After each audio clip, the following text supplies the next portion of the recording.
Hey everybody, welcome to the Pacific Northwest. Hey, check this out. What you're looking at here is wild clematis.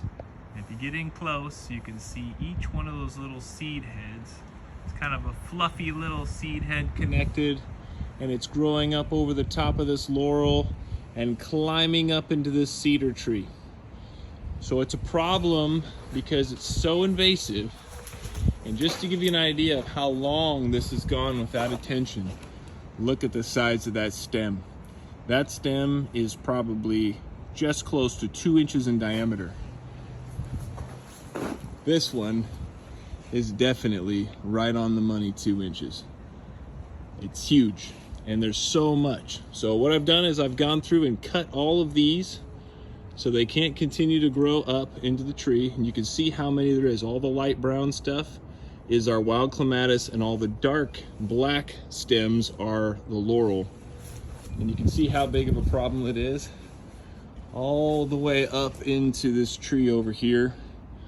So this is just the first step, is cutting them back. I don't have access to the neighbor's property, and I can't just go over there and start hacking things away.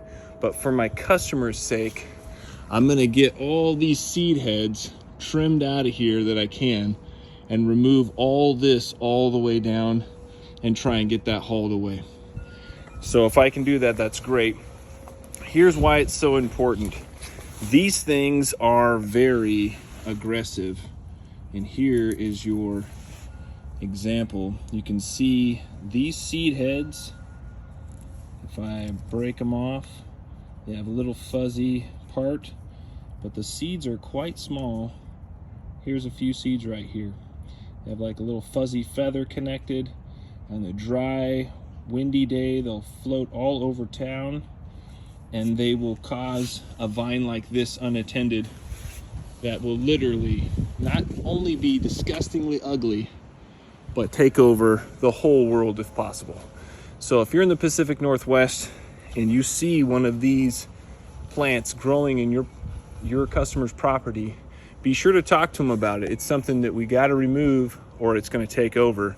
And this would be one plant where if they instilled, like, let's say, a fine for harboring a species that's this invasive, I think that would be fair. I think the same thing about ivy.